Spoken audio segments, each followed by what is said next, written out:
desde Vergara y para todo el mundo. Una radio con propósito. Una radio con visión.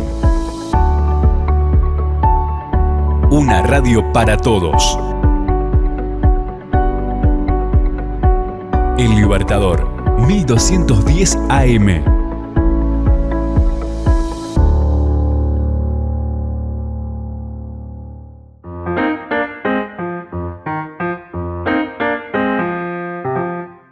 Libros, autores, lugares e historias. Los descubrirás en Para viajar lejos, con la docente y escritora María García Marichal.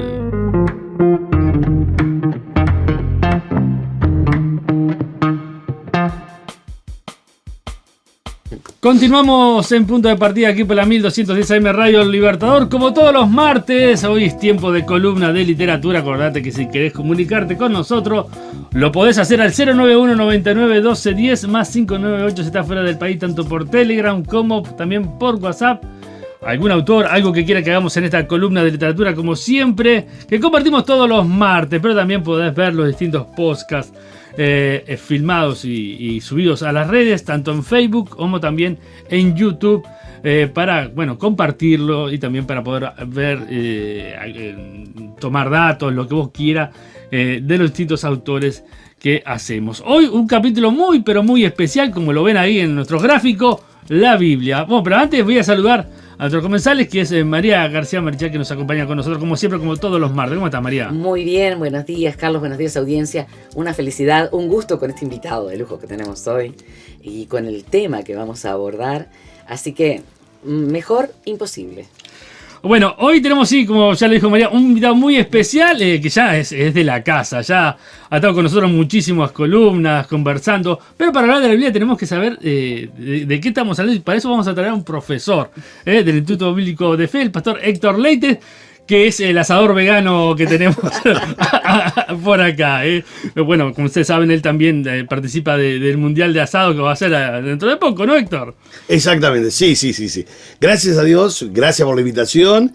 Qué lindo poder estar con María, con Carlos y con toda la audiencia en esta hermosa mañana para hablar nada menos y nada más que de la Biblia, las Escrituras. Así que estoy muy contento, muy contento.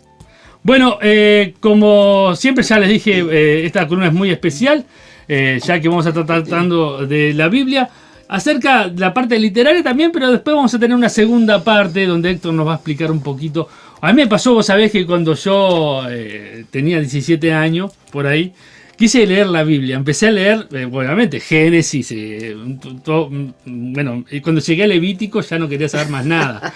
Cuando llegué a Deuteronomio, menos todavía, porque no entendía nada de lo que estaba pasando. Pero alguien me explicó, la Biblia hay que saberla leer, porque no podés empezar por capítulos que no podés entender históricamente y lo que sea. Bueno, la verdad que no tenía ni idea. Pero bueno, hoy Héctor nos va a estar aclarando algunas dudas. Pero primero vamos a hablar de la parte histórica, la parte de la veracidad de la Biblia. Así que bueno, Héctor, ¿por dónde podemos arrancar? Bueno, primero que nada, estamos hablando nada menos y nada más que de la Biblia, ¿verdad? Sin desmerecer la Odisea, la Ilíada, la Divina Comedia, o 100 años de soledad, o cualquier otro libro muy bueno de literatura que nos enseña y nos instruye. Pero estamos hablando de un valor especial de la Biblia, por causa de que está compuesta de una manera muy especial. Uno puede abordar la Biblia y tener la Biblia en la mano sabiendo que es realmente un libro inspirado. Y cuando hablamos de inspirado, a veces pensamos que es algo místico simplemente. No, la palabra inspirado quiere decir theoneuma, o sea, soplado por Dios. Dios no anuló jamás la personalidad, la mentalidad, el sentido común, el sentido de humor de los escritores, pero sí ellos iban escribiendo sabiendo que entendían que Dios les estaba indicando lo que tenían que escribir. Algunos de ellos ni sabían que los libros iban a permanecer siglos, pero así es que estamos en el día de hoy. Por eso una de las primeras cosas que quiero mencionar es la inerrancia de la Biblia, bien, el valor de la Biblia. Muy bien. Yo recuerdo estar en una conferencia en Argentina y tiré una bomba, me acuerdo, porque comencé diciendo que la Biblia, lamentablemente así era, que la Biblia contiene mentiras. y muchas mentiras. Te podés imaginar Sí, el lío que se armó. Pastores. Sí, Entonces, había más de 1000 personas y empecé a escuchar el murmullo de la gente, ¿no? Y yo a propósito hacía esas pausas y decía, sí, efectivamente, nos guste o no, y tenemos que decirle a la audiencia que la Biblia contiene muchas mentiras. Entonces, cuando vi que la cosa se estaba poniendo un poquito más espesa... Y que corrías peligro. Sí, corría peligro, exactamente, de alguna piedra. Están pidiendo la hoguera ya. De ser lapidado. Entonces dije que la Biblia contiene mentiras, porque dice el necio en su corazón que no hay Dios. Eso es mentira, hay Dios. Y en una ocasión Abraham mintió, dijo que su esposa era su hermana. Eso es mentira. Y Moisés también mintió. Y el propio Pedro dijo, yo no conozco a Jesús, y yo no lo conozco, y le negó 3 veces. Entonces, contiene mentiras. Ahora, porque contenga mentiras no quiere decir que las registre, no quiere decir que las aprueba. Claro. Entonces, ahí descansaron todos, dijeron, es verdad, contiene mentiras.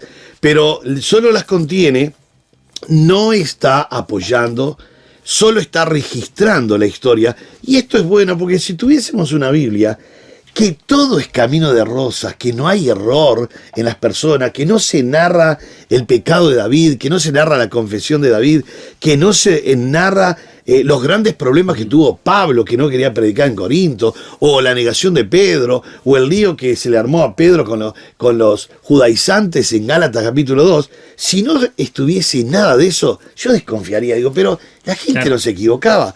Y ya me entro a frustrar, porque esta gente no se equivocaba y yo me vivo equivocando. Entonces estaríamos en un gravísimo problema. Pero la Biblia realmente es el libro escrito por Dios que es un milagro en sí mismo. Y lo voy a decir rápido. La Biblia, hay pruebas externas e internas de que es el libro de Dios. Un ejemplo, autores. Rara vez un libro puede llevar el nombre de 3 autores que escriban por separado, vamos a imaginar Montevideo, Tacuarembó y Artigas. Los dejamos solos, que escriban, y cuando se unen y juntan los 3 volúmenes, tendría que seguir un mismo hilo. Con 3 ya no se puede hacer. La Biblia tiene más de 40 autores, escrito en un periodo de 1600 años. Se termina de escribir en el año 100 en la isla de Patmos. 1600 años, evidentemente no se conocieron. No. Ni tampoco había WhatsApp para que Lucas le dijese, Mateo, ¿dónde terminaste? En el capítulo 28, listo, yo agarro la genealogía de María. No se encontraban, no se conocían, no había comunicación. Ahora, más de 40 autores, 1600 años. Se comenzó a escribir en Arabia y termina en la isla de Patmos. En 3 continentes, en 3 idiomas, hebreo, arameo, muchos capítulos, y griego. En condiciones más que infrahumanas, porque se escribió arriba de un barco, en una cárcel, en una cueva, en el desierto, en la guerra, en el Palacio de Salomón. Y lo que más impresiona también, que eran sabios, cantores, poetas, estadistas, príncipes, campesinos, reyes, pescadores, hombres sin letra del vulgo, hombres muy preparados, como un Pablo, el doctor Lucas, Pablo, un estadista, un Daniel. Bajo estas condiciones, sería imposible tener un libro con 66 libros que mantienen lo que se llama el hilo de oro, desde Génesis al Apocalipsis. No hay contradicción en absoluta. Las supuestas contradicciones, a veces la falta de una exégesis o una hermenéutica correcta, pero no tiene ningún error la Biblia. 0 error. Uno dice, pero imposible. Porque estamos hablando de 1600 años, 40 escritores, no se conocieron. En condiciones de desierto, palacio, cárcel, guerra, arriba de un barco. Bajo tales circunstancias sería imposible escribir un libro que tuviese esta unidad de pensamiento. Y hay una sola explicación. Y la explicación es que hay una sola mente que es Dios, una sola firma y un solo autor que es Dios. Y por supuesto lleva ese registro de 40 escritores con diferentes estilos literarios, pero con un solo pensamiento que es Dios. Entonces, más le sumamos también, hablando de Biblia, los ataques que ha tenido la Biblia. Es el libro que más ha sido atacado y es indestructible. Emperadores, reyes, dictadores. ¿Quién nos recuerda en la época de Torquemada que quemaban pero cientos de miles de Biblias y decían, bueno, esto se termina, no va más? y resulta que seguimos teniendo el libro más vendido de la historia. Y no hay biblioteca nacional oficial si no contiene un sagrado volumen de las Escrituras.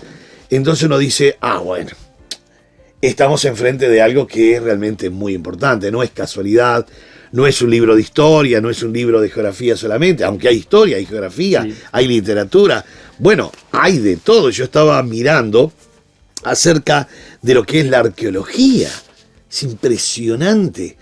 Hoy la pala del arqueólogo descubre cosas de 2000, 3000, 4000 años atrás que la Biblia ya lo decía, ¿no? Como el caso de Nínive, el caso de las murallas de Jericó, que se descubrieron que cayeron exactamente como dice el relato, que era imposible que cayeran, decían que era por la resonancia. Bueno, ya era milagro que las trompetas tiraron un muro de 13 metros de ancho, ¿no? Sí. Esa resonancia. Sí, porque en el muro de Jericó la gente vivía entre los muros. O sea, exactamente, muros. Eran calles con muros. Bueno, Rahab, la que hospedó a los dos espías de Josué, se escondieron en la casa Rahab, que era arriba del muro, no era un muro de 15 centímetros. Entonces, cuando empezamos a hablar de arqueología, es impresionante. Hay muy buenos libros. Halley es un muy buen libro sobre arqueología. Física. A mí me impresiona, yo estaba sacando algunos datos, el principio de gravedad y la Tierra puesta en su espacio. Descubierta por Newton en 1650, Job hablaba de la Tierra redonda suspendida en Job 26.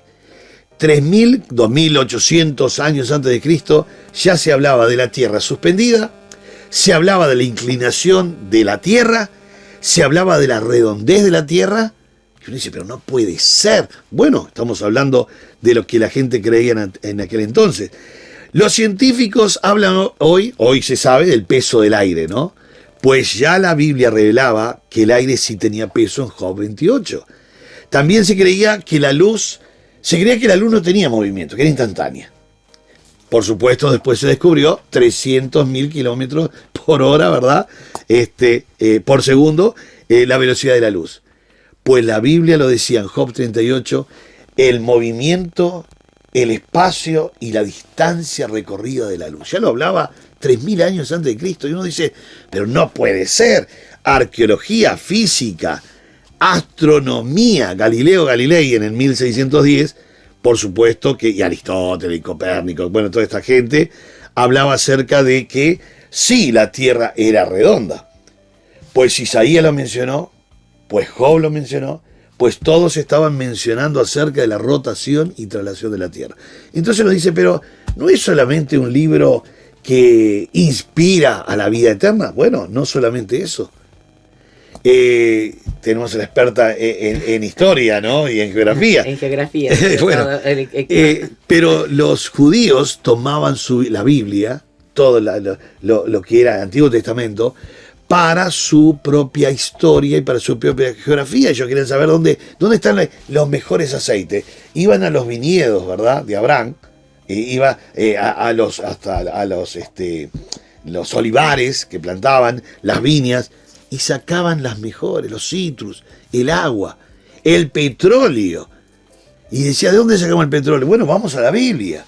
Porque había gente que estaba calafateando, ¿verdad? Claro. Como la mamá de Moisés, no compraba falcote en la ferretería, sacaba brea natural. Claro. Entonces, uno dice, pero todo está acá. Sí, es impresionante. Es realmente impresionante ver todo esto. Geología, proceso hidrológico. Perrol en el 1740 hablaba de este proceso: evaporación, nube, después la lluvia, la erosión, el río, el mar, evaporación. Todo este sistema del proceso está en Job 36, versículo 27. Dice, descenderá la lluvia, golpeará la tierra, la erosión, llegará a los mares, subirá de nuevo, se evaporará, volverá de nuevo. Y uno dice, el proceso ya estaba 3000 años antes de Cristo. Acerca de la agricultura, dejar descansar la tierra, no plantar cerca de los ríos. Hoy se dan cuenta de que por el glifosato y los agroquímicos no se puede plantar cerca de los ríos. Pero ya se decía 2800 años antes, no planten, no hagan esto, no mezclen la semilla por la parte genética. Pero todo estaba en la Biblia, sí, todo. Entonces cuando uno empieza a ver todo esto, uno dice, che, no es cualquier libro. Tenemos acá un respaldo muy especial. Medicina. Yo estaba mirando algo, mi yerno es médico, entonces me pasó unos cuantos datos. La protombina de la sangre, para la coagulación, la vitamina K, del día 1 al 6 va subiendo entre un 20 y un 30%. No llega más del 32-35% la protombina en la sangre. Al 6, el 7 aumenta más. Y el día 8 de vida del ser humano adquiere un 110% de protombina. Y uno dice, con razón en Génesis 17 Dios mandó circuncidar al 8º día. Porque no había anticoagulante y no había hospital y no había nada. Pero Dios ya dijo, tienen que circuncidar y hacer esa operación visible, era una operación menor pero visible en el prepucio del varón, para indicar que era parte de la propiedad de Dios. Hoy no se necesita eso, hoy dice que la circuncisión, dice Romanos, está Dios en nuestros corazones. Ahora, ¿cómo Dios ya sabía que en el 8º día la protombina de la coagulación iba a estar al máximo? Cortabas y casi no salía sangre, era impresionante. Muy bien, en cuanto a la cuarentena, qué interesante. Levíticos 13 dice que cuando había ciertas enfermedades, sea lepra en la piel, erupción en el cuero cabelludo o en su propio cuerpo, tenían que apartarse tantos días. Podía ser 40, podía ser 70, según la gravedad. Si era leproso tenía que estar hasta corroborar el sumo sacerdote si realmente la lepra se había ido. Hoy nosotros hemos vivido una pandemia y hemos escuchado esa palabra continuamente, cuarentena, ¿verdad? Cuarentena, quédate en la cuarentena, quédate allí, aislate. Podés conversar con tu familiar si es la misma burbuja. En fin, ya se hablaba en Levíticos 13 acerca de apartarse los 40 días o 70 días hasta que la enfermedad cesase o los virus no estuviese. El cólera. En el tiempo del Renacimiento, ¿quién no recuerda eso, la famosa peste negra? Alguien se avivó y dijo, ¿y si estas aguas servidas las corremos? Y empezaron a desechar las aguas servidas, la materia, y empezó a cesar la muerte. Pues 3000 años antes de Cristo, dice Levítico que cuando vayan a hacer sus necesidades, irán tantos metros del campamento, irán con una estaca para tapar todos los elementos allí. Y uno dice, pero entonces Dios ya sabía. La parte de la esterilización. En 1840, el médico von Bergmann se da cuenta que cada vez que cuando se lavaban las manos, la cosa mejoraba en cuanto a las muertes que tenían. Y resulta que la esterilización aparece en Levítico 13, que decía, se lavarán las manos, se bañarán en aguas que corren, dejarán los instrumentos al sol. Y uno dice, pero ya se estaba mandando lavar las manos, no solamente como un gel, como se hace ahora, sino agua que corra. En aguas que corra se van a tener que lavar, bañar, para estar manipulando a las personas. Y uno dice, pero la medicina, aún la medicina saca, sí, aún la medicina saca muchísimas cosas de lo que ya estaba escrito en la palabra de Dios. Por supuesto, dice que la ciencia avanzará. En cuanto a la genética, qué interesante. Dice en Génesis, cuando el arca y la creación, dice, pondrán animales de su especie, solo según su especie. Y es interesante el concepto evolución y creación, porque vos juntás el burro con una yegua y da una mula. Y uno dice, ¿cómo? ¿Y qué quedó ahora? Mula. ¿Y la mula qué pasó? La mula es híbrida, quedó toda la vida mula. Claro. O sea, que es exactamente que no había esa evolución, sino creación. Lo que sí hay transmutación dentro de la especie. Nosotros ponemos ratas en un frigorífico donde hay frío, bajo cero. Las ratas van a crear su piel más gruesa, tendrán su pelito más grueso. No es que van a andar con pantufla y gorrito de lana las ratas, pero van a tener su modificación en base... Selección natural, lo que sea. Exactamente. Entonces tenemos genética, tenemos agricultura, dejar descansar la tierra, como decía Levítico, no plantar cierta semilla con otra semilla, justamente para que no haga el cambio de la genética, el riego como tenía que hacer, la ingeniería. Si nosotros vemos desde el arca, ¿verdad? Con esos casi 62.000 metros cúbicos, que hicieron la prueba de ubicar animales del tamaño promedio de una oveja, ¿no? Porque habían más grandes, pero habían más chicos. Y eran 50.000 especies. Entonces empezaron a calcular cuántas ovejas entraría en un vagón. Y resulta que metieron 522 vagones. En 522 vagones llenaron, digamos, hicieron los cálculos de cuántas ovejas podían entrar del tamaño. Y resulta que daba para 50.000 especies. O sea, mejor dicho, llenaron 50.000 especies, pero el arca podía entrar 70.000 especies. O sea que aún sobró lugar para el alimento y la comida que necesitaba. Y recuerdo una vez dando una clase en la facultad, alguien me dijo, pero no podrían entrar todos los animales. Y la pregunta era un poco irónica y sarcástica. Uh-huh. Y yo también saqué mi sarcasmo y mi ironía. Y le dije, bueno, calculemos que si yo soy Noé, yo todos los animales del agua los llevo a una piolita del lado de afuera. Para que obviamente el tiburón adentro del arca, si el arca va a flotar, claro. ¿Viste?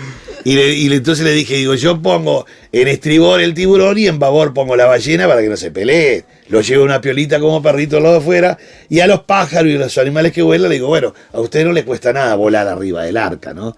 Porque claro, estaba cuestionando acerca de lo que era, ¿verdad? La capacidad de Noé y todo esto. Y yo recuerdo otra clase, y esto viene muy bien en cuanto a lo que es la parte de la creación. Yo soy ingeniero en electrónica, además de asador. Y estaba en la facultad, tenía que dar una clase sobre microprocesadores. Y antes de la clase, me habían atacado fuerte con el tema, los compañeros, ¿no? Tomando mate en la facultad, fuerte me habían atacado con el tema de la creación. Y con argumento de acá y teoría de acá, y que la creación, que el famosa explosión del Big Bang y todo esto. Y bueno, yo me defendía como gato entre la leña, ¿viste? Estaba solo. Cuando entré a la clase, dije, ahora quiero que todos, se imaginen un balde, y adentro de este balde vacío, cientos de piezas de reloj, cientos. Y que empiezan a moverse, solas. Y que empiezan a moverse y van chocando entre ellas y van saltando.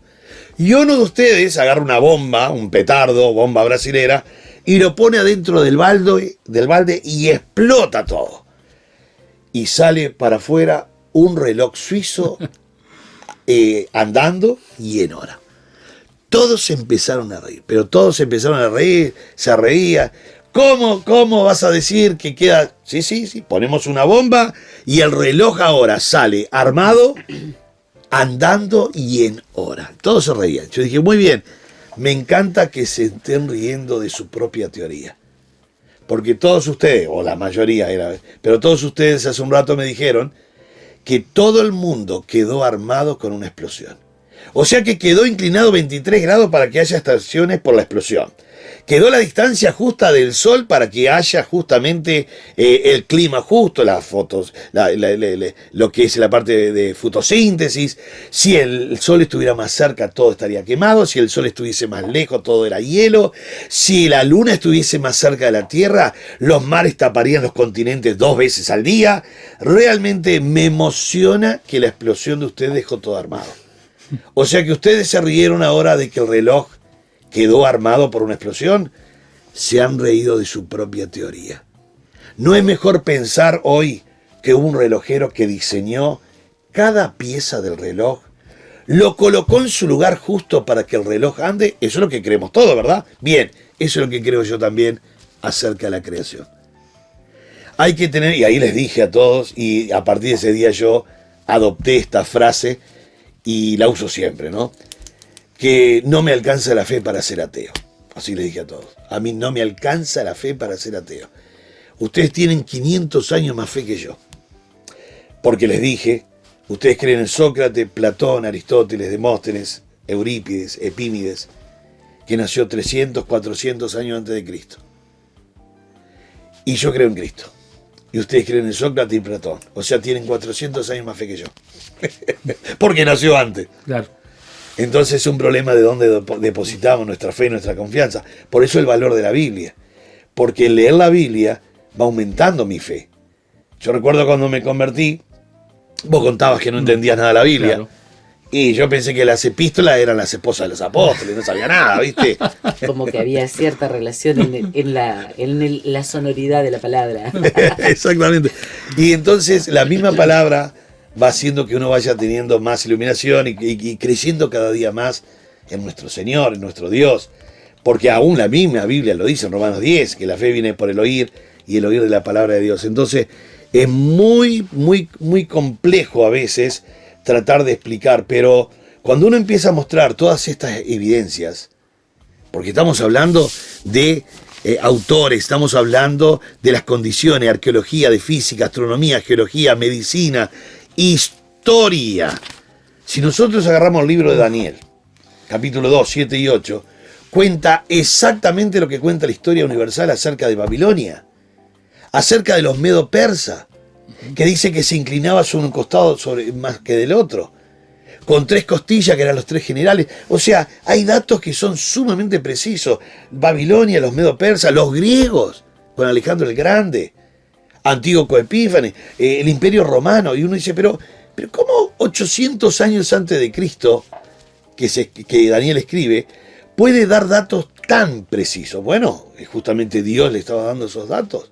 Pero datos que se estudia hoy en la historia universal. Entonces uno dice, pero no puede ser. Estamos hablando de genética, agricultura, ingeniería, literatura. Literatura. Yo estoy haciendo un libro ahora de cómo interpretar textos difíciles a través de las 152 figuras literarias. Son 217.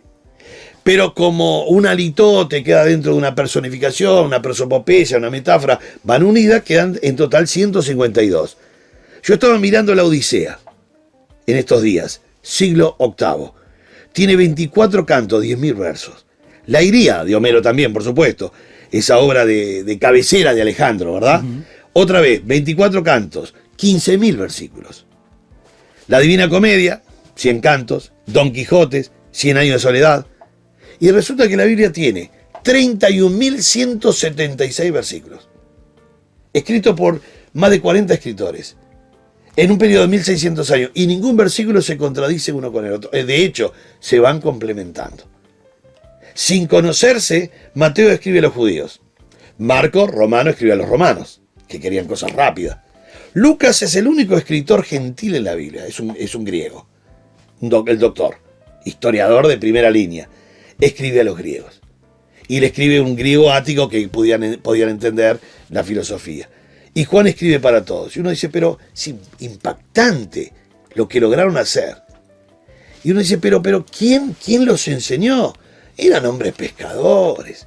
Un Amós hablando, a mí me impresiona Amós. A mí, yo de astronomía no era muy bueno en el liceo, pero tenía que estudiar. Cuando abro la Biblia veo que Amós habla de las Pléyades, el Orión, la constelación.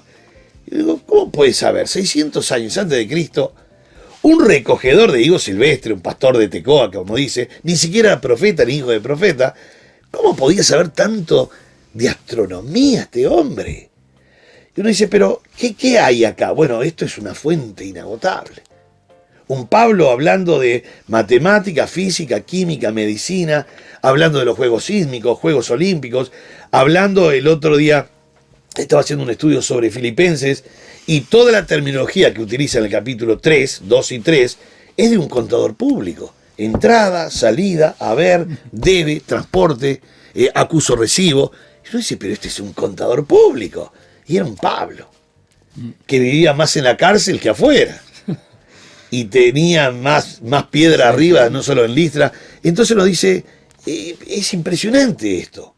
Le sumamos lo más importante, no hay ningún libro que puedas transformar. Los libros te hacen llorar, te instruyen, te enseñan, te pueden hacer reír, ¿verdad? Yo soy de tener muchos libros, mi biblioteca hay casi 5.000 libros, mi biblioteca hay de todo, entonces me gusta leer, pero no hay ningún libro que pueda transformar los corazones, regenerar y llevarte a la vida eterna. Te traen alegría, te instruyen, te educan, muy bueno leer, de hecho hay que leer de toda clase de libros, Pero no hay un libro que pueda realmente... Hay libros de autoayuda, pero este es el libro de la ayuda de Dios. Este es el libro que no quieras autoayudarte, porque es Dios el que te está ayudando a través de los versículos. Por eso uno dice, qué lindo esto, porque además de toda la información que tiene, matemática, bueno, lo que uno quiera, además tiene ese poder transformador que va a cambiar nuestras vidas. Como le dijo Pablo a Timoteo, recuerda que desde niño conoce las Sagradas Escrituras, que pueden instruirte y llevarte a la salvación por medio de la fe en Cristo Jesús. Es el libro que realmente nos hace crecer como persona. Nos va moldeando, nos va enseñando, nos va instruyendo. Como le dijo Pablo, toda la Escritura es inspirada por Dios y útil para enseñar, redarguir, instruir, corregir. Son términos en el griego que dice traerte al rumbo, ubicarte en la ética, en la moral, en los principios, en los valores. Y uno dice, pero qué genial. Hay muy buenos libros, por supuesto. Yo he leído muy buenos libros que enseñan. Pero ningún libro sale una ley que pueda regenerar el corazón. Ni de ningún libro, ni de ninguna cámara de representantes. O sea, tenemos la palabra de Dios, que realmente es su poder transformador. Entonces, en este mes de la Biblia, ¿cómo nos vamos a poner énfasis en el libro más vendido, en el libro más atacado, en el libro más odiado muchas veces, en el libro que quisieron destruir, y sigue, y sigue, y sigue, y cada vez más, llegan a las etnias, llegan a los pueblos, se traduce a las diferentes lenguas? Yo he estado trabajando con los tobas, los matacos, en Paraguay, en el norte de Argentina, los tobas, los matacos, los mocovíes, los charotes, en el sur con los mapuches, y ellos ya tienen su Biblia traducida en cada dialecto, en toba, en wichí, en esto, y uno dice, qué hermoso que pueden entender y comprender lo que es la palabra de Dios. ¿Cómo no vamos a hablar de la Biblia? Manos a la Biblia, y Biblia en mano, ¿verdad? Para poder seguir transmitiendo los valores de la palabra de Dios. La Biblia también es uno de los libros que tiene más figuras literarias, ¿no? Sí, es el libro más completo, exactamente. Es el libro que le gana a la Odisea, la Ilíada, la Divina Comedia, el Quijote, Cien años de soledad. Tiene 217 figuras literarias, de los cuales, dije hace un ratito, quedan 152. De hecho, tiene figuras que no existe, como lo que hablaríamos de un alitote, un tipo. El tipo tiene que estar, la figura como tipo en sí, tiene que estar en el Antiguo Testamento el versículo y el cumplimiento en el Nuevo. Y eso es solamente de la Biblia. Claro. Profecías que se dijeron en el Antiguo Testamento y que en el Nuevo Testamento tuvo su cumplimiento. Entonces, tal cual, ¿no? Por eso también es creíble. Por eso quiero hablar también de la inerrancia de la Biblia, porque todo lo que se profetizó en el Antiguo Testamento se logró cumplir en el Nuevo. El Antiguo Testamento hablaba de un Mesías sufriente. El judío no lo podía ver sufriente, porque era su Salvador. Pero hablaba de Isaías 53, estuvimos como heridos por abatido de Dios, sufrirá. Claro, ellos no podían ver que Cristo tenía que sufrir, morir en la cruz, para realmente después estar en la posición que estaba, como el Dios eterno y soberano.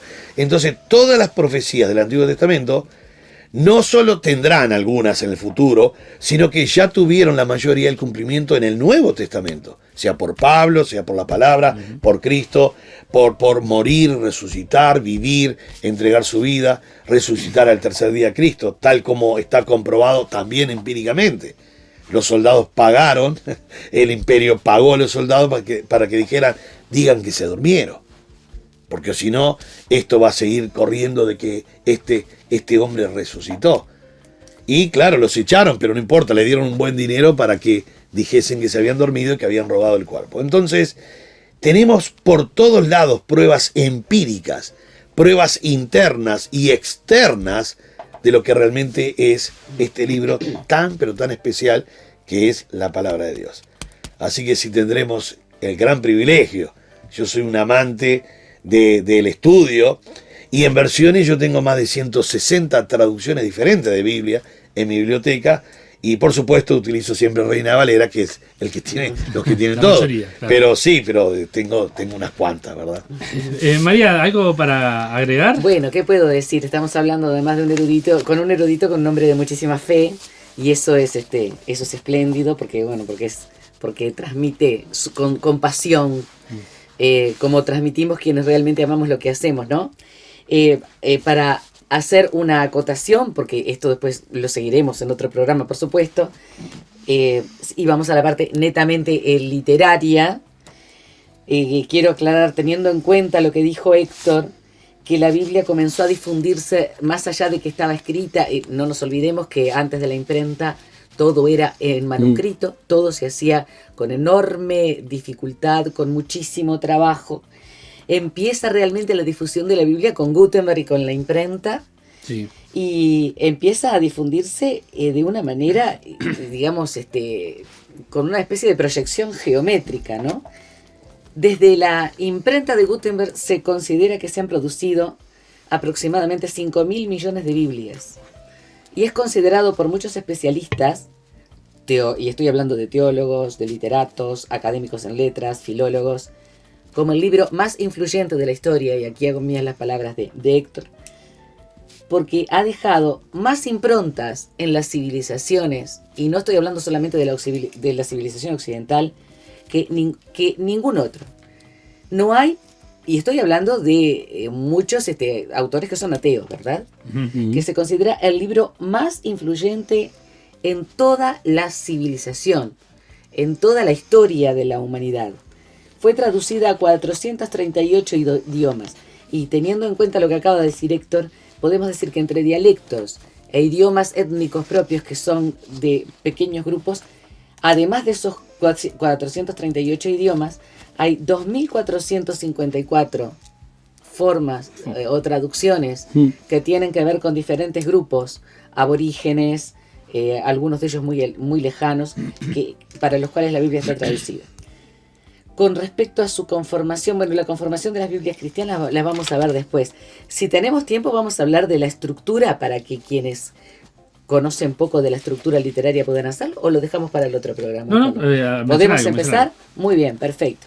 Quiero aclarar que para mí es un gusto y un placer estar con Héctor y contigo hoy hablando de este libro que es el libro, como muchas de los estudiosos plantean, ¿no? El libro, que justamente la palabra Biblia etimológicamente tiene que ver con eso, son los libros. Empecemos por la parte histórica, que acá tenemos a la persona que sabe, pero para trabajarlo de una manera bien sencilla, la Biblia original, que es el Tanaj, o se conoce también como Mikra, y es uno de los libros sagrados del judaísmo, que podríamos decir que es la raíz de la Biblia, que después se va a ir conformando, como decía Héctor, desde el origen hasta su culminación con los libros del Nuevo Testamento. Al Tanaj se lo define muchas veces en forma incorrecta como Biblia hebrea. En realidad no es la Biblia hebrea, sino que es el inicio de lo que después será la Biblia, de lo que es la Biblia como libro completo. El Tanaj está compuesto por 3 compendios, cuyas iniciales en hebreo forman el acrónimo, justamente el acrónimo Tanaj, que son la Torá, ahí está, nomás, el Nevi'im, y el Ketuvim, que se escribe, podría ser o KH, pero se pronuncia como una J suave. El Tanaj es una obra muy abarcativa y compleja, que tiene significativas diferencias con el Antiguo Testamento de la Biblia cristiana, porque estamos hablando aquí del origen hebreo del Tanaj. Generalmente el Tanaj está escrito en hebreo antiguo y se lee en hebreo, aunque también tiene pasajes en arameo. Hay en la actualidad en el Estado de Israel y para las comunidades hebraicas que están fuera y que forman comunidades principalmente tradicionales, hay lo que se llama Tanaj Ram, que es el Tanaj, digamos, del hebreo actual, que también se lee, pero los más tradicionales lo leen en el hebreo antiguo. Cada uno de los conjuntos de textos que integran el Tanaj refiere a un tema específico y se compone con un número determinado de libros. Torá significa ley o instrucción y está compuesto por los 5 primeros libros del Pentateuco, 5, ¿verdad? Pentateuco del griego, penta, que significa los 5. Los 5 libros del Antiguo Testamento bíblico, que son el Génesis, llamado también Bereshit, que significa en el comienzo, porque así empieza además, en el comienzo era. es la creación del mundo, primeros seres humanos, la caída en desgracia, la expulsión del paraíso hasta la fundación del pueblo de Israel. Eso en el Génesis, el primer libro de la Torá. El segundo es el Éxodo, o Shemot, que significa los nombres en hebreo, porque además tiene una enorme cantidad de nombres, justamente, que hacen a la historia. Hoy en día, y de acuerdo con lo que había dicho Héctor también, la arqueología bíblica ha desenterrado, y estoy hablando desde un punto de vista netamente literal, muchísimo material que tiene que ver con el Éxodo. El Éxodo trata principalmente, como decíamos, se denomina Shemot, de la huida del pueblo de Israel bajo el liderazgo de Moisés. No se sabe con claridad, posiblemente Héctor nos puede después aclarar, bajo el reinado de qué faraón. Se hablaba de Ramsés II, hoy en día parece que Ramsés II no habría sido, no sé si realmente es... Bueno, está polémica la cosa. Sí, está polémica acerca de qué faraón. Luego tenemos el Levítico, o sea, estamos siempre hablando de la Torá, ¿verdad? Génesis, Éxodo, el Levítico, Números y Deuteronomio. El Levítico, o Vayikra en hebreo, y lo llamó, significa. Es decir, estamos hablando del comienzo o de cuál es digamos, la esencia. Contiene las leyes que dicta Yahvé al profeta Moisés para la conducción del pueblo de Israel, la fundación del culto, que es algo importantísimo y que aparece en el Levítico, y del sacerdocio judío. Quiero aclarar, y digamos, hilando con lo que dijo recién, con lo que acaba de decir Héctor, que acá, por ejemplo, aparecen muchísimos componentes que tienen que ver con los comportamientos. Desde la higiene, la forma en que lo que se debe comer y lo que no, cómo se debe comportar y cómo no, el cuidado de las enfermedades. Estamos hablando de un proceso de aprendizaje sumamente complejo de pueblos que eran en su mayor parte nómadas. Algunos de ellos eran agricultores, que además vivieron en una época de permanente movimiento en el territorio, que tenían que confrontarse con muchísimos pueblos que además o los perseguían o los tomaban como esclavos o de alguna forma o hacían pactos. Entonces hay todo un caudal impresionante de aprendizajes de todas las áreas, tanto en el Levítico como en el Éxodo. Después aparece el libro de los números, siempre dentro de lo que es la Torá. Bamidbar en hebreo, en el desierto. Significa justamente eso, en el desierto. Relata el viaje de las tribus de Israel, que según la historia son 12 tribus, que tienen que deambular por el desierto y después por las llanuras de Moab, cruzan el río Jordán hacia la tierra prometida de Canaán. Todo esto en el libro de los números. El libro de los números es un libro históricamente muy fiel. Hay una gran cantidad de datos acá que han sido corroborados en los últimos 20 años y que tienen muchísimo que ver con la historia del pueblo. Me estoy equivocando, doctor. Cualquier cosa vos me corregís. No, está perfecto. Estuve indagando por eso porque me pareció interesantísimo. Sí. Quiero aclarar que en la revista Science, que yo sigo mucho, hay mucho de este material. Hay material interesantísimo también en la BBC de Londres, acerca justamente de la paleoarqueología que tiene que ver con la Biblia.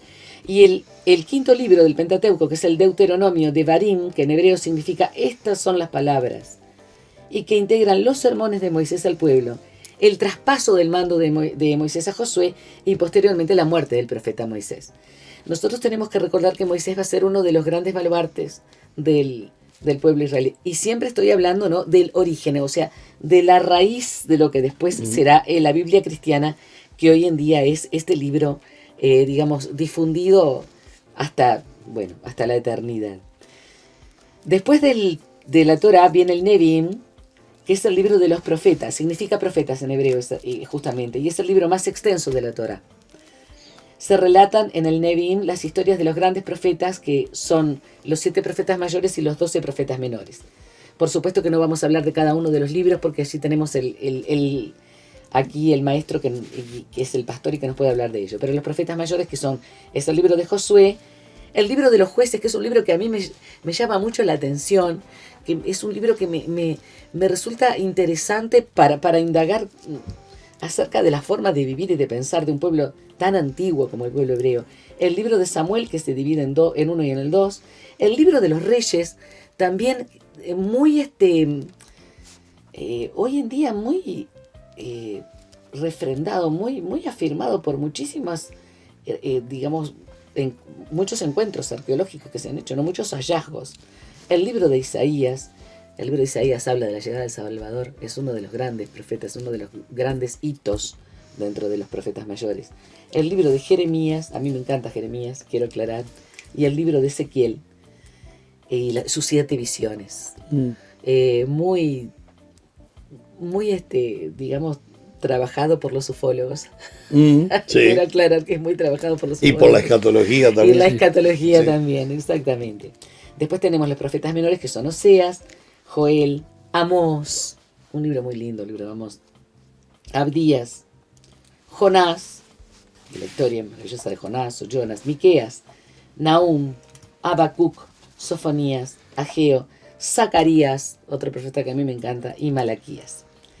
El Ketubim, no nos olvidemos que estábamos hablando del Torah, primero, ¿verdad? El Nebim, que estamos hablando de los profetas, y el Ketubim, que significa escritos en hebreo. Contiene los escritos que transmiten la sabiduría al pueblo hebreo. Allí hay una palabra que a mí me encanta. La palabra sabiduría es una palabra que me encanta, y el libro de la sabiduría es uno de mis preferidos. Se pueden clasificar en los libros de la verdad o libros poéticos, y aquí tenemos a los salmos. Yo tengo uno de mis salmos preferidos acá. Y aquí voy a una banda de mi época, que se llama Bonnie M. El libro de los salmos, el libro de Proverbios, precioso libro, el libro de Job. Después tenemos, este es los libros de la verdad o libros poéticos. Después tenemos los 5 rollos o Meginot de las festividades judías, el cantar de los cantares, una verdadera belleza poética. El libro de Ruth, para mí una historia de amor, más allá de una historia de fe, una historia de amor, que incluso fue representada en el cine de una manera exquisita. Por supuesto que está muy unida a las costumbres y a las formas de protección que tenían las familias, ¿no? De si moría el hijo y dejaba una viuda, el hermano iba a protegerla. Pero el libro de Ruth no deja de ser para mí una historia de amor.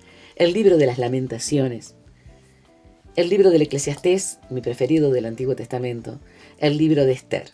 Quiero aclarar que algunas de las grandes, y me corregirás Héctor, de las grandes heroínas eran mujeres de armas tomar. Sí, y lo sí, digo sí. además de armas tomar. Sí, Eran de armas y tomar. no solo valientes, sino muy sabias. Muy sabias, muy Y sabias. mujeres, lo que hoy podríamos llamar empoderadas. Sí, pero con capacidad, con destreza, yo no hablo de inteligencia, hablo de sabiduría, Sí, como que- una Abigail frenando a David cuando iba a Sí, derramar sí. sangre inocente. Mucha habilidad para manejar la palabra incluso. Sí. Mucha habilidad para manejar la palabra. Y luego los libros históricos, el libro de Daniel, del que hablabas vos hoy, el libro de Esdras, el libro de Nehemías y las crónicas. Esto de lo que estoy hablando, por supuesto, es la raíz de lo que después será la Biblia cristiana, que literalmente significa libros, justamente, ¿no? Porque abarca no solamente digamos, la raíz hebrea, sino que hay un conjunto de libros canónicos que en el cristianismo y que incluso en otras religiones, no nos olvidemos que el Corán tiene, por ejemplo, como una de las fuentes a los libros originales de la Biblia, ¿no? La Biblia cristiana, que está formada por el Antiguo Testamento y el Nuevo Testamento. En el Concilio de Roma del año 382, el Papa Dámaso I y el cónclave instituyeron conformaron el canon bíblico con el Antiguo Testamento y la versión de los 70, de lo que quiero brevemente, si ustedes me permiten hablar muy poquito, y del Nuevo Testamento, similar al de Atanasio de Alejandría. Quiero también destacar que acá hubo un enorme trabajo de los griegos, un enorme trabajo de los árabes, recopilando material que se había perdido y que posteriormente confluyó en lo que fue la creación de la Biblia. Y por supuesto que el trabajo de Ptolomeo II, cuando los 70, fue un trabajo impresionante, ¿no? O sea, la supervisión de ese trabajo. La versión del año 382 se llamaba la Vulgata, que se tradujo al latín, porque estaba escrita en griego antiguo por Jerónimo. Más tarde, los concilios regionales de Hipona, Agustín estuvo en todos ellos, el doctor de la iglesia, Agustín de Hipona, San Agustín para los católicos, los concilios regionales de Hipona del 393 de nuestra era, el concilio de Cartago del 397, poquito después, y el cuarto concilio de Cartago, del 419, en todos ellos estuvo el doctor Agustín de Hipona, aprobaron definitivamente el canon, que es el canon que hoy tiene la Biblia católica y que después con reformas, posteriormente, ¿no?, con Lutero, va a tener ciertas modificaciones. En el 405 la lista fue enviada a Inocencio I, que era obispo, y al obispo ex superior de Tolosa, que estaba en Galia en ese momento, lo que actualmente es Francia, y aparece el canon de los 73 libros ya existentes. Ahí después me puede ilustrar más Héctor, porque yo de esto sé medio poco. La división por capítulos, eso sí, fue establecida por el cardenal Stephen Langton, porque para poder organizarla tuvo que ser, lógicamente, clasificada, organizada, porque si no era imposible. Ya es muy difícil, y ahí tenemos al maestro que nos va a enseñar a cómo leer la Biblia. La Biblia comenzó a difundirse, como decíamos, en esta época, ¿no? En la época de la imprenta con Gutenberg. ¿Quiénes fueron los 70? Perdón, por favor, todavía no me he recuperado del todo, ¿has visto? La Biblia, o Septuaginta, es la de los 70, es la traducción más antigua, hecha en griego y arameo. Hubo primero un hebreo, arameo y griego, perdón. Los libros del Pentateuco fueron traducidos en la época de Ptolomeo por estos 70. Los 70 fueron sabios, corregime cualquier cosa, Héctor. En Alejandría fue convocados eso. En Alejandría, exactamente, porque además Ptolomeo tuvo su sede en Alejandría. Ya la capital de Egipto era Alejandría en esta época, era prácticamente en la decadencia del imperio egipcio. En esta época, los 70 hicieron una recopilación impresionante, trabajando durante muchísimos meses encerrados. Se considera que pudieron haber estado años. Prácticamente encerrados. Sí, fueron años. Sí. Años, trabajando y trabajando para hacer esta recopilación. La Biblia Septuaginta, o Biblia de los 70, es la base de la Biblia que tenemos hoy en día. El único libro que fue sumado al de los 70, después, que fue en el año entre el 80 y el 50 antes de Cristo, fue el de la sabiduría.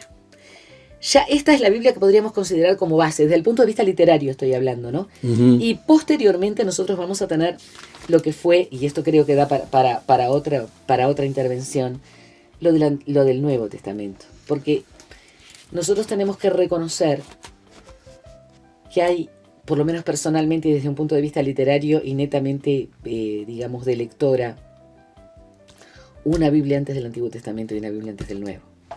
El Nuevo Testamento va a ser, yo diría, no solamente la confirmación, va a ser como una especie de destilación de lo que fueron todos los libros escritos por aquellos pueblos que eran nómadas. Algunos estaban sedentarizados, estaban formados por agricultores, pescadores, criadores de ganado.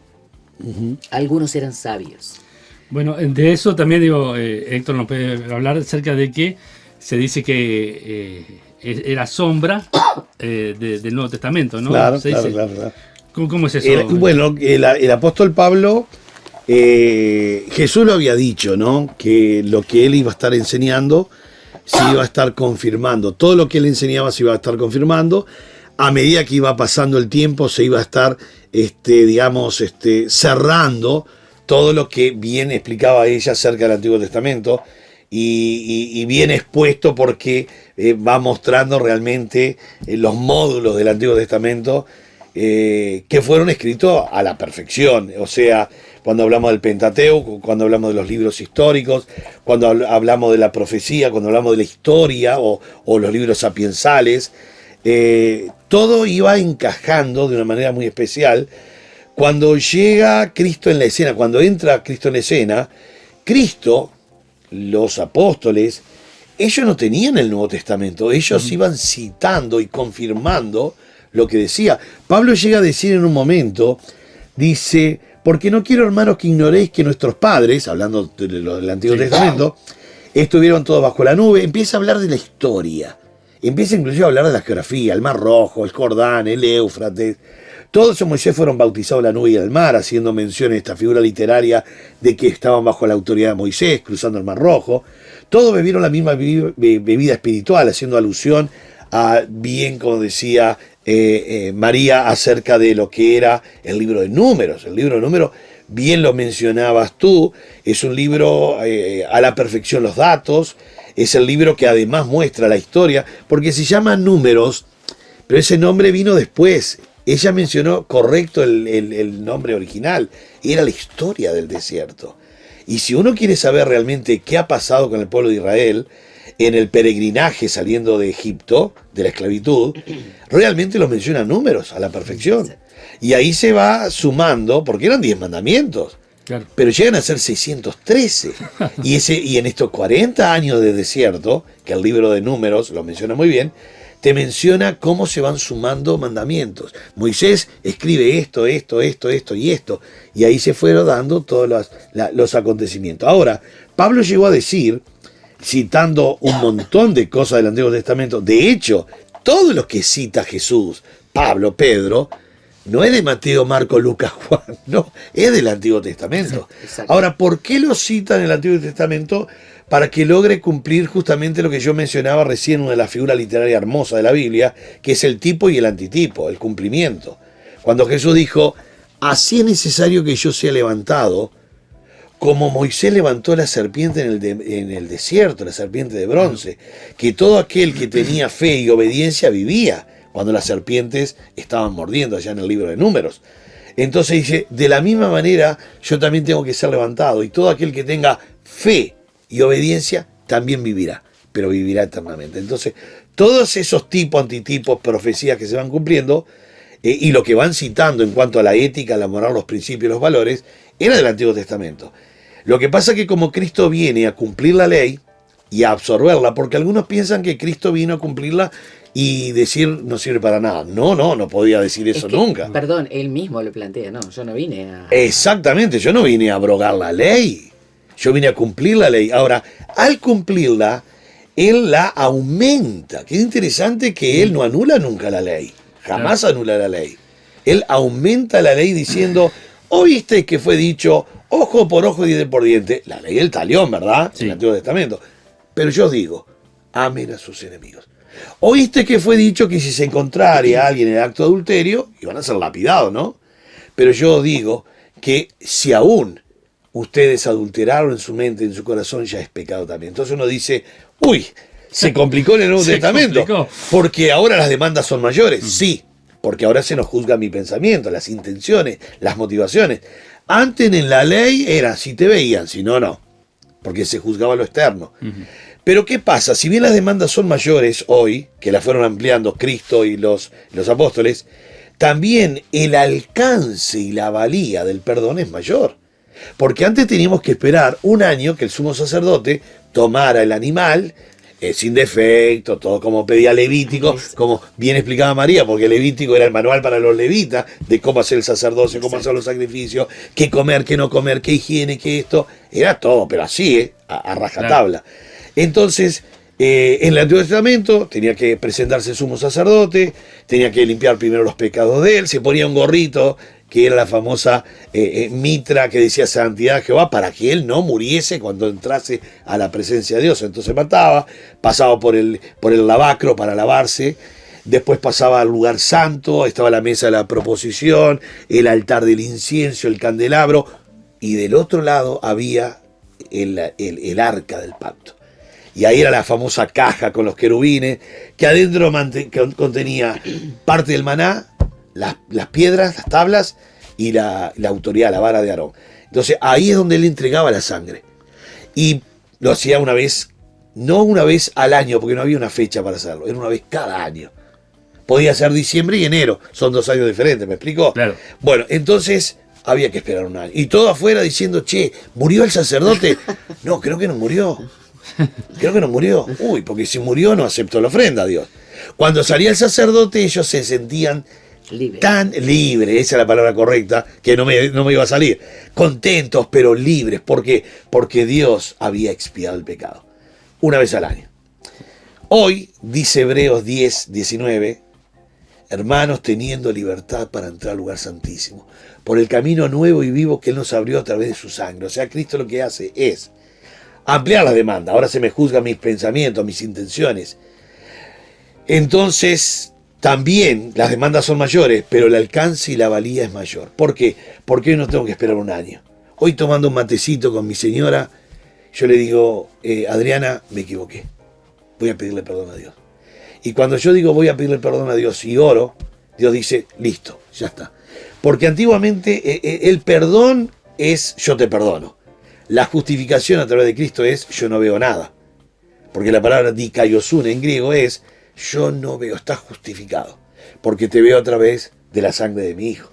Entonces aquella sangre que se pedía en el Antiguo Testamento, que era valedera, cubría, solo cubría. Y cuando vino Cristo, esa sangre limpió aquel pecado, este y este otro. Por eso el amor de Cristo abarca a toda la humanidad. No es sectario para uno, para sí, para acá. No, es para todos. ¿Vos sabés lo que a mí me sorprende, Héctor? ¿Sabés lo que me sorprende, Carlos? Me sorprende la capacidad. Bueno, estamos hablando de Jesús, ¿no? Y voy acá a extraerme de la parte, digamos, divina de Jesús.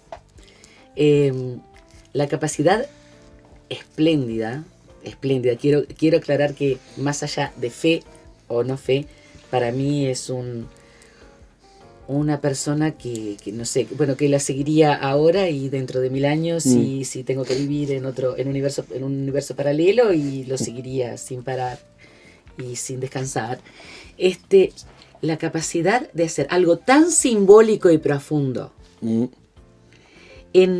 a un pueblo muy humilde y muy poco formado, porque habría, por supuesto, sabios, como tú decís, había observadores del cosmos y había observadores de la naturaleza. Pero la mayoría no sabían leer. Pero la mayor parte de ellos eran iletrados, pero además de todo tenían solamente la formación de su familia y de todas estas leyes que de alguna forma también los hicieron permanecer en el tiempo, porque también era una forma de sostén, me parece a mí, para la continuidad de un pueblo muy, muy frágil y muy perdido en un pequeñísimo territorio. La capacidad de un hombre, y vamos a hablar como hombre, de transmitir y de ser capaz de vincular de una manera tan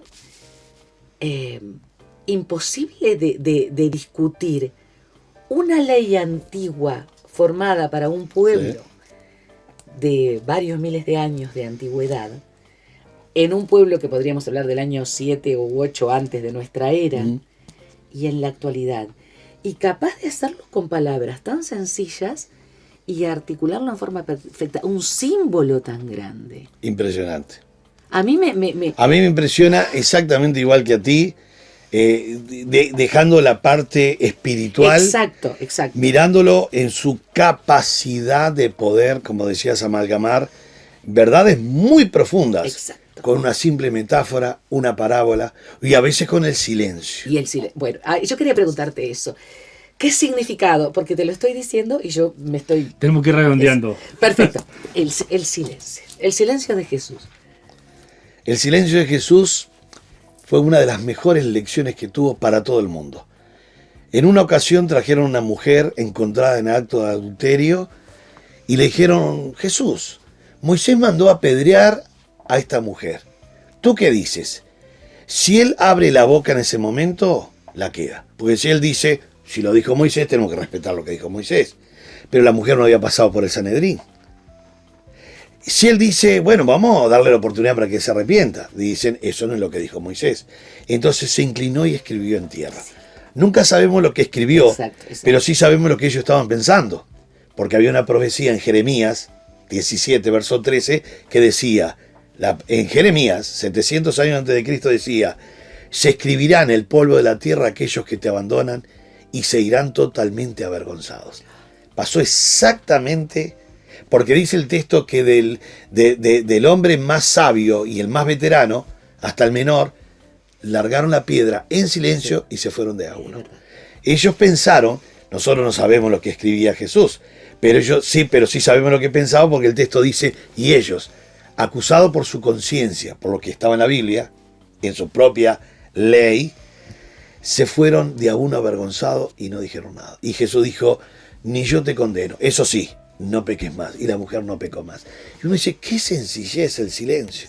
Con los discípulos, el silencio de los discípulos en la última comida a mí me impresiona. Yo lo prediqué hace pocos días sobre ese almuerzo en silencio.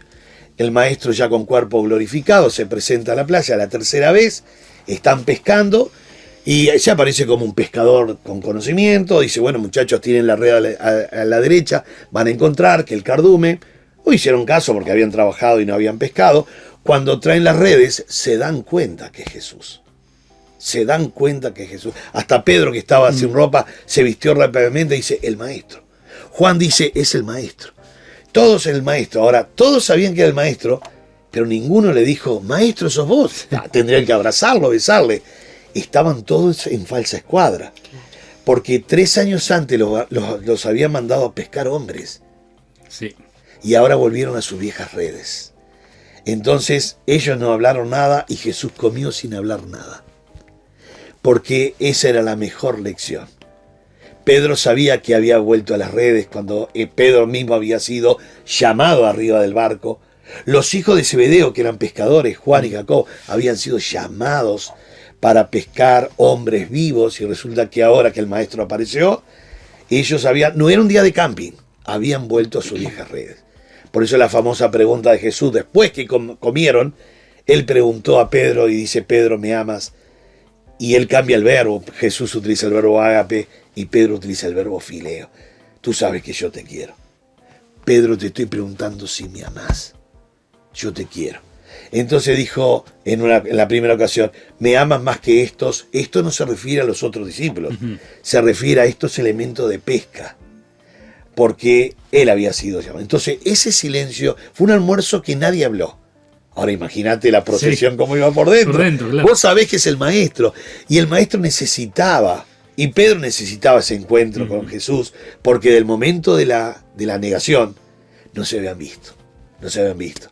Se había arrepentido Pedro, pero estaba pendiente ese almuerzo de trabajo. Qué impresionante. Impresionante. Bueno, muy bien. La verdad que podríamos hablar muchísimo más.